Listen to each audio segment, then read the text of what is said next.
All right, everybody. Part three, Hillsborough County Workshop with Plant City. Say hi to Ember. Hey, Ember. She's mad at me because I'm talking too much and working too much today. But yeah, part three, Hillsborough County Workshop with Plant City Commission or Hillsborough County Commission Workshop with Plant City Planning, Development, etc. Part three, part three, part one and part two. I'm sorry they're so long, man. There's a lot to unpack right here. I wish I could have done this quicker, but I'm hoping you guys are listening and engaging, and I'm hoping the citizens of Plant City and Dover and the surrounding area are, you know, more prepared to have these future conversations. That's the goal of this, right? I'm not criticizing our government, I'm not criticizing our officials. I love them all, but we all have to play a part in this thing. And I think of me being who I am, I need to, have a little voice in it, and then do the best I can to articulate to other community members what's going on here, right? So, part three, we're going to talk about imminent concerns, right? Like, yeah, planning, vision, sure, but what about now, right? And this is kind of my final say, my final part three will be final for this particular conversation. Imminent concerns. What are the most imminent concerns for the city of Plant City and the surrounding area as it relates to the future of Plant City? Well, imminent concerns in my brain are, flooding, utilities, traffic, and then there's other underlying things that we could talk about, like the farmers' impact on wells, which we're having like a drought right now, and during the freeze, wells are busting and drying up, and those are definitely imminent concerns too. But they're really those are moments through isolated statistical probabilities, right? More specifically, let's talk about traffic though, flooding, and utilities, right? So speaking of traffic, what I want to say about traffic is this: like we have a lot of rural roads with very poor developed shoulders, very little sidewalks in Plant City and unincorporated Hillsborough County. And the walkability, the safe travel for e-bikes, scooters, pedestrians, and then even motorcycles on intersections is tough, and it's evident in the amount of accidents and injuries and stuff. And the traffic is crazy because the traffic on I-4 has become insane the last few years. It's obviously bottlenecked. It's obvious that they're going to expand it. And it's obvious that it's never going to stop growing and coming both kind of directions from Tampa this way and from the east to the west. And that, for whatever reason, Thenota Sasso Road and Branch Forbes is like that, the center point of all that bottleneck, which is the abutting part of Plant City. And then when there's an accident, God forbid, it's absolutely horrendous, right? That traffic is real. That traffic is going to progress, and here we are, right? What is that? What do we do about it then? Well, the traffic, flows out to the feeder and collector roads, and that's where we continue to have life safety and endangerment of these other pedestrians and e-bike riders and motorcycles and cars, because there's a lot more activity on roads not designed for it. They're at higher speeds than the roads are designed for. The intersections are not rated for the traffic. The stop signs are not doing a good job of moving the traffic. We have high volumes, high peak volumes with people that aren't from Plant City because they're getting off of I-4 and driving through our community, and they're not familiar with the area. They're not familiar with the ditches. They're not familiar with the lack of shoulders, and all these things happen.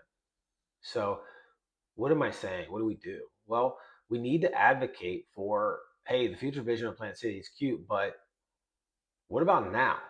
What about improved signalization by your existing department on certain areas to manage the traffic better that we know is there, especially during these peak times? What about why do we not have very consistent and safe MOT for these construction sites during peak and non-peak hours? Because half the times we're going to these construction sites, there's barely men doing any sort of signaling. There's men working there, but there's no signaling. There's no clear path to how to go from, this part of the intersection into it. So, anyways, like there's opportunities to be done now, right? Do they own the right of way sufficiently enough to improve the shoulders at least to gain some safety for when people are running off the road? Do they own enough to add sidewalks with their existing funding and stuff. I want to know that, and I want to see active participation, not a future vision 25 years from now. We have a problem now with imminent concerns regarding traffic. We need improved shoulders. We need improved safety and signalization at existing intersections. We need to move the traffic a little bit faster, but at least move it at a safe pattern using signalization. We need in turn lanes, of course, and all that stuff's more complicated. I get that. But we need a shoulder, we need sidewalks, we need signalization, right? So that has to do with traffic. Let's talk separately about flooding, right? So if you don't know this, very common knowledge with the FEMA flood map viewers, you can go on, put your address in, you can see all the flood zones. Generally speaking, half of Dover and Plant City is in a flood zone. If that's news to you, you haven't been here long enough.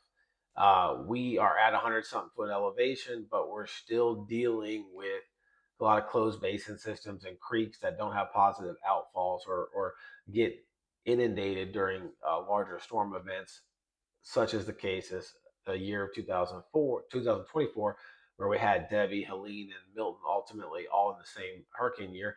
And we were fully inundated, fully saturated, and fully peak volumed out, hydrolocking soils, sheet flowing, water through areas that didn't normally do that. We had scour, we had erosion control issues, and then we ultimately in Milton had significant life-threatening floods, high water rescues in neighborhoods that we've never seen water in before. But in reality, all this data was true. All the data is basically in accordance with the FEMA flood maps and everything I witnessed with my eyes when I was doing our rescues and our life safety stuff, was evident in the flood maps and predictable, albeit statistically all the way on the other side, right? So we have a problem with flooding. We have a known problem. We don't need more regulation. What we need is for the county and other professionals to be more proactive with education, with workshops, with seminars to assist individual property owners with defending their property against said floods. That's a fact.